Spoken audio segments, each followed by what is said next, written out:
I didn't know his harsh words would be the spark that would set his career on fire.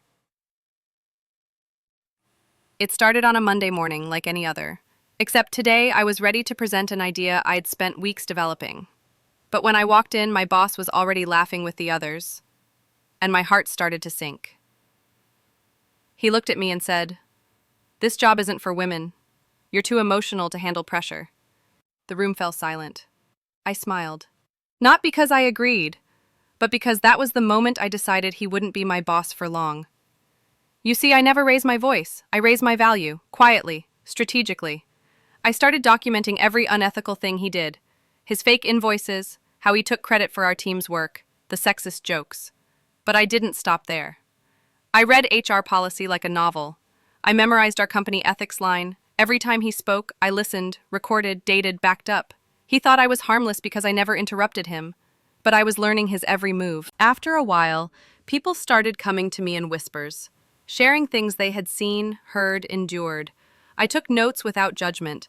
I listened like a friend but recorded like a lawyer. I created a folder with timestamps, email screenshots, everything. My desktop became a war room. One night I stayed late, pretending to work. I saw him delete files from another team member's computer. I had the security camera footage backed up. By the end of the month, I wasn't the same woman he laughed at. He tried to humiliate me in front of the team once more, but when he called me out for being too slow, I politely asked if he'd like to see the team productivity chart I had built. It showed a different story. A story where his leadership actually led to our lowest performing quarter.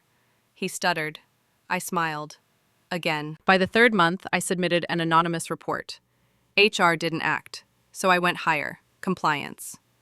They scheduled interviews with everyone. One by one, people began to speak. Some were afraid, but most had been waiting. I never said a word. I didn't need to. He began to unravel.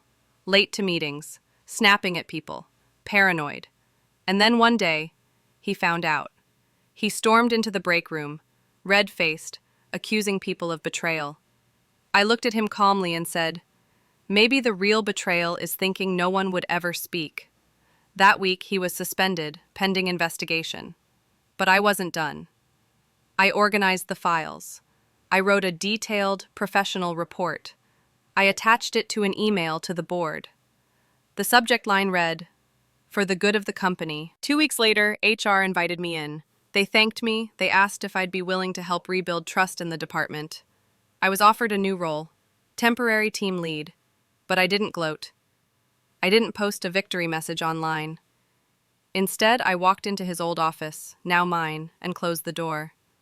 I took a moment to breathe, to remember.